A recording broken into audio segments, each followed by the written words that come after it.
আর আরজি করের এই ঘটনাতেই সরব হয়েছেন বিশিষ্টজনরা। দোষীর কড়া শাস্তি হলে পুনরাবৃত্তির সম্ভাবনা কম। কলকাতা টিভিকে এমনটাই জানিয়েছেন সঙ্গীত শিল্পী সিধু।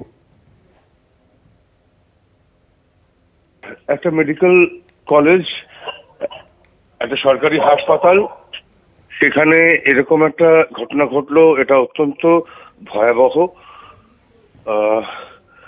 কে বা কারা করলো তাদেরকে চিহ্নিত করতে পারাটা আমার মনে হয় খুব প্রয়োজনীয়, এবং ভীষণ প্রয়োজনীয় যে পুলিশ এবং প্রশাসন যেন যে ভিকটিম তার বাড়ির পাশে দাঁড়ান। আমি কিন্তু একটা নন কোঅপারেশনের ব্যাপার রয়েছে, বা কেউ কেউ হয়তো কেসটা ধামাচাপা দেওয়ার চেষ্টা করছে, সেটাও ভীষণ ভয়াবহ একটা পরিস্থিতি। সরকারের ভূমিকা নিয়ে প্রশ্ন আসছে যে সরকার এই ব্যাপারটাকে কিভাবে সলভ করতে পারে, কত তাড়াতাড়ি পুরো তদন্তগুলোকে এগিয়ে নিয়ে যেতে পারে। কারণ একবার যদি এটা ধরা পড়ে এবং তার যদি দৃষ্টান্তমূলক শাস্তি হয়, তাহলেই কিন্তু পরবর্তীকালে এই ধরনের ঘটনার সম্ভাবনা কমে যায়, ঘটনা ঘটার সম্ভাবনা অনেক কমে যায়।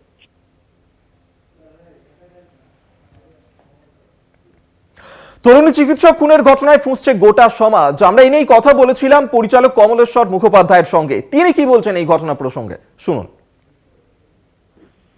আরজি করের ঘটনাটা নজিরবিহীন, মর্মান্তিক, ভয়াবহ, অত্যন্ত নিন্দে করছে। শহরের একটা প্রথম শ্রেণীর কলেজ হাসপাতালে যদি ডাক্তারদের এবং মহিলাদের নিরাপত্তা আমরা না দিতে পারি, তাহলে আমরা ঠিক কোথায় দাঁড়িয়ে আছি। এরকম মৃত্যু, অবমাননা, অনিরাপত্তা নিয়ে কথা বলতেই হবে আমাদের। এর নিরপেক্ষ বিচার চাই। অপরাধীকে খুঁজে বের করে, অপরাধীকে বা অপরাধীদের খুঁজে বের করে তাদের কঠিনতম শাস্তি দিতে হবে। এর আগেও সরকারি বেসরকারি হাসপাতালে এরকম অপমান করা, নিগ্রহ করা, এগুলো অনেক হয়েছে। এবার এটা চূড়ান্ত পর্যায়ে পৌঁছেছে এবং এটা নিরপেক্ষ তদন্ত হওয়া দরকার। আসুন এটার সমাধান চাইছি।